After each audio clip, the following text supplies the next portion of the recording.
do a little sleuthing, a little detective work.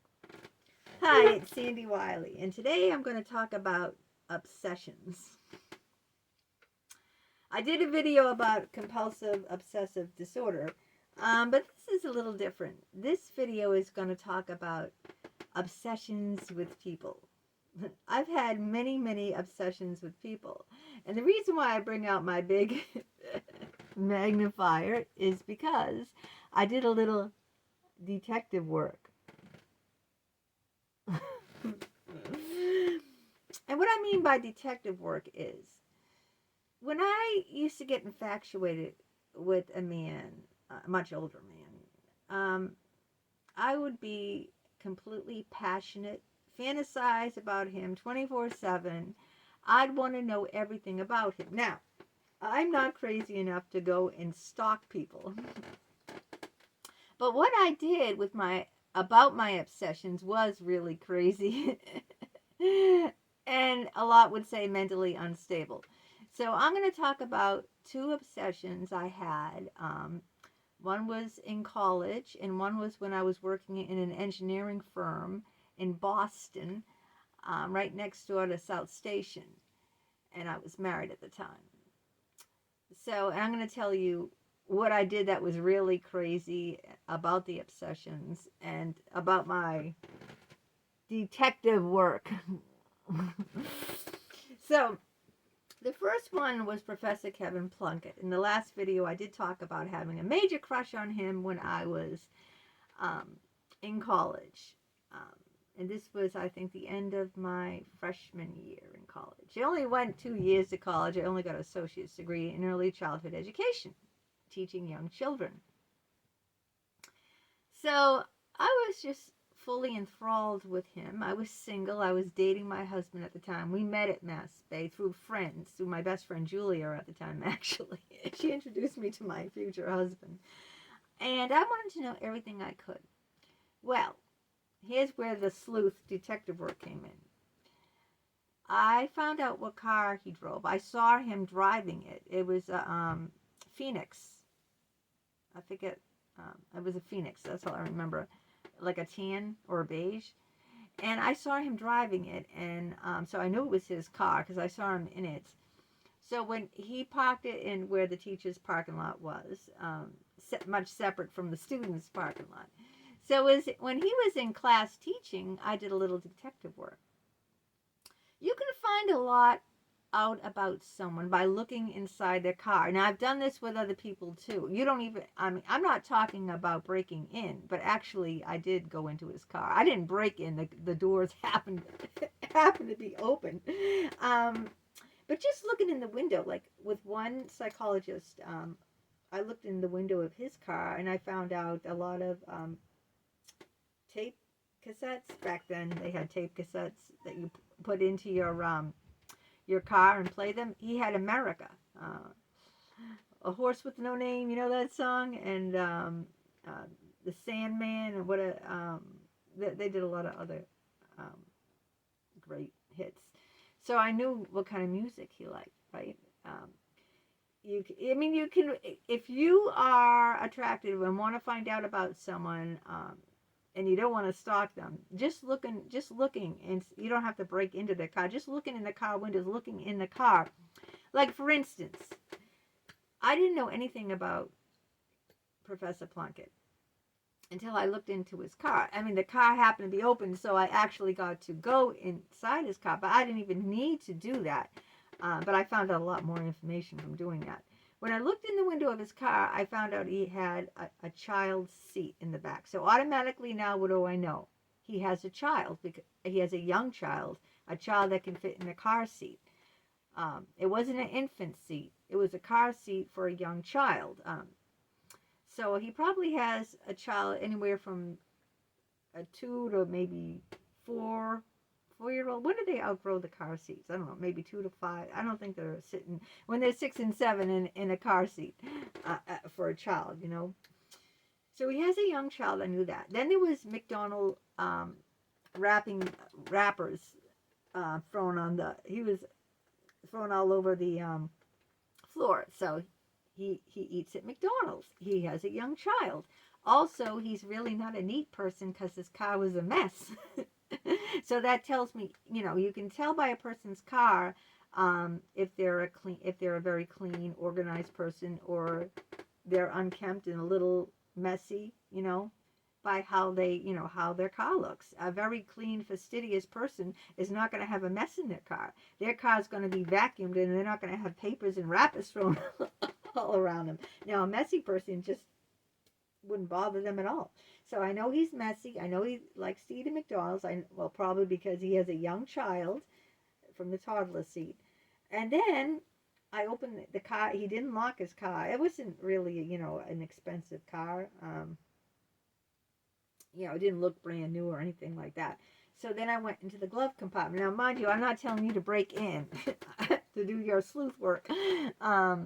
Yeah, it happened to be open, so I opened the glove compartment, and then I got to see,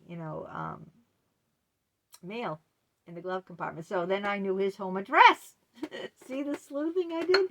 And I think there was something addressed to his wife in there too. So I got to know he had a wife. I got to know her name. I got to know where he lived by opening the glove compartment.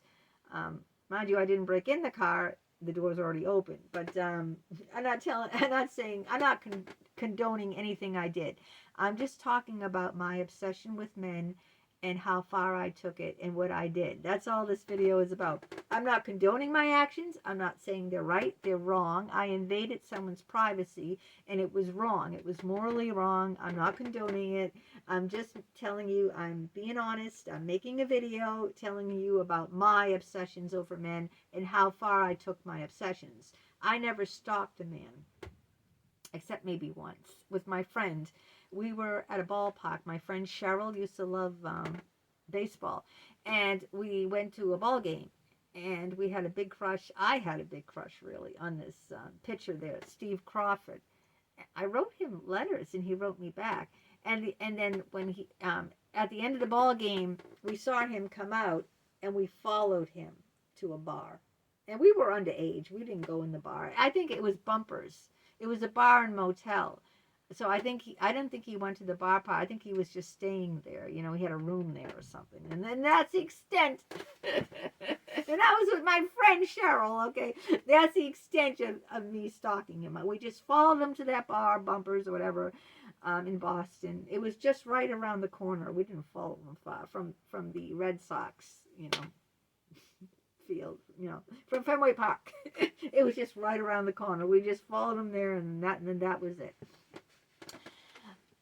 So I found out a few things. I found out where did he live? Tewksbury. He lived in Tewksbury. Yeah, he lived in Tewksbury. He was married. His wife's mail was in there. He had a child. They went to he had McDonald's. He wasn't a clean person. He had wrappers all around the car.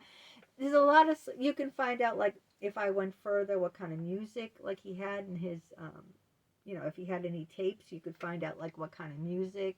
That's what I did with my psychologist. That's how I knew he liked the band America, because he had America cassette tapes in the back seat of his car.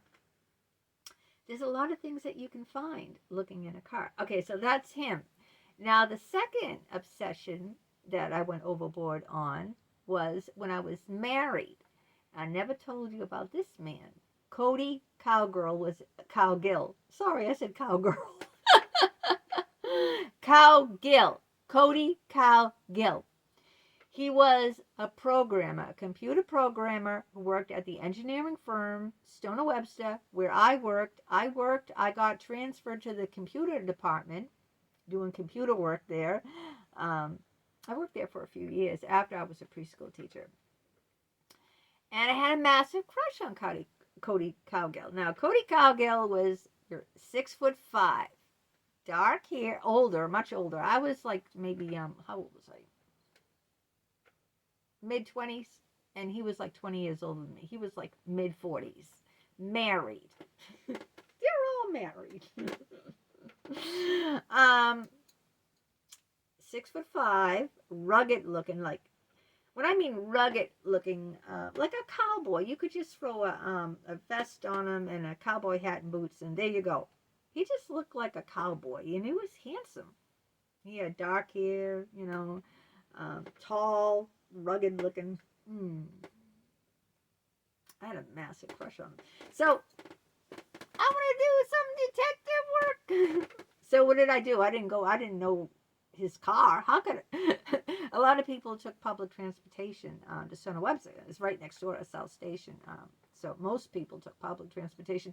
If he did drive, maybe he did, maybe he didn't. I don't know what he did. I would have no idea where his car was. I didn't know. So I went inside his desk, and this was where I went really crazy.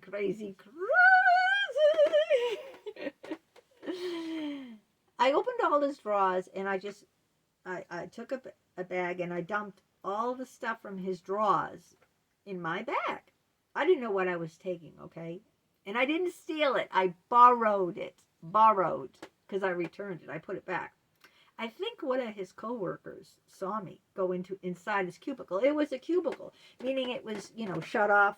It had walls all around it, shut off from everywhere else. So when I went inside his cubicle, no one could see me because I was inside all the walls where his desk was. So I opened the drawers and I just dumped things out very hurriedly, very hastily. I didn't look I didn't really look at what am I taking. I didn't look. And then I just casually walked out. Then I went home and I dumped it all on the floor. And that's how I got to know Cody Cowgill. I knew what kind of movies he liked. And God Created Woman, because there was a list of movies. There was a Razor. What other things? I'm trying to think. He was in debt because he had what are those people that bill collectors calling you? What do they call them when they call and harass you on the phone? I learned different things. Now remember, I was in my 20s. This was well over 30 years ago. I'm almost 60, okay? So I don't remember each piece of information I found out from taking things from his desk. I found out certain movies he liked. I found out he was in debt. I found out, I didn't open any personal mail. I don't know how I found. I think I even listened to some phone messages. I don't know how I did that, but it wasn't. I didn't know how to hack into anything. So whatever I did, anyone could do. It wasn't like I had any, way of hacking into someone's phone, or it was nothing. It was. I don't think he had a password to his phone or something.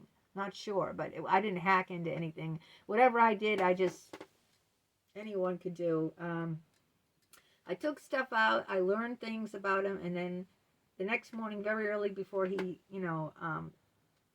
started work, I snuck back into his cubicle and put everything back where I found it, So, and knowing him, he probably didn't know, gee, that looks like it was moved. It was over there, and so I don't know if he knew or whatnot. Would you know like if you had a draw, would you know exactly where every single thing is? You know what I mean? If I put back things roughly in the same order, would you know, gee, I thought that pencil was on top of the pen, but the pen is on top of the pencil. I mean, would you know exact minute details like that? Maybe you would. I don't know. But anyway, I got away with it. I didn't steal one thing from him. I took everything out of the drawer. I dumped it out of my house, and I found out a lot of information. So that's what I did. That's how obsessive I was over those men. I wanted to know as much as I could. I did ask him out, and he declined because he's married, and my husband was working at Stone & Webster too. I didn't ask him out like for a date. I said, oh, do you want to get some lunch, or do you want to get a coffee? It wasn't like, will you go out with me tonight? It wasn't like that. Like if you were working somewhere and, you ask someone for coffee, it could be a girl. It doesn't mean it's a date. If someone asks you, you want to grab some coffee, you want to grab lunch, it's not like they're asking you out on a date, right? They just, he just declined. But anyway, that was how obsessed I was over these guys and the extent I went. And I'm not condoning it, But I did it. I became obsessed enough that I wanted to find out information about these men. And, that was my sleuthing way of doing it without getting into too much trouble, without breaking into someone's car. I just opened the door without stealing anything or breaking into his desk. It wasn't locked. I opened it, took the stuff, looked through it at home. The next, it was over the weekend, so I had a lot of time to look through it. And then I just returned it pretty much, not exactly, pretty much the way I found it, unless he was like really looking with a fine-tooth comb. That pen looks moved over a couple of centimeters. It was, you know what I mean? You probably wouldn't pay attention. You wouldn't know, So, have you ever done anything wild like that? Sleuthing, obsessed about someone that you just can't get out of your head, and you just want to know more and more and more. And now today it's different. Now today you got the internet, the World Wide Web. Now today you got Google, right? So I don't need to do any of that shit. All I do is type their name and Google them, right? I can find out where they live. I can find out their email address. I found out people's email addresses. I found out where they lived. I found out their phone numbers. I found out how old they were. And there's this one site years ago, I could find out your birthday. Did you know that? I don't know if that site is still around, but there was a site years ago. And this didn't cost me 1 red cent. If you want to pay money, guess what? You can find out a hell of a lot more about people if you want to put money down. You can find out if they were married in the past, if they their records, if they did any jail time, if they were divorced. You could find out basically anything if you're willing to pay money about someone. But this, I didn't pay anything for what I found out. There was a site where you could type in a person's name and they give you their birthday, not just what year they were born. Like if you typed in my name, Cinder Wiley, they said July 11th, 1965. So I got to know people's exact birthday. Yeah, but back then there wasn't any of that going, so I had to do it the old-fashioned way. Aren't I crazy? I tell you, I used to be really obsessed with older men, and I would just go to those kind of lengths just to find out. It was really innocent. I was just trying to find out more about them. That's it, some sleuthing.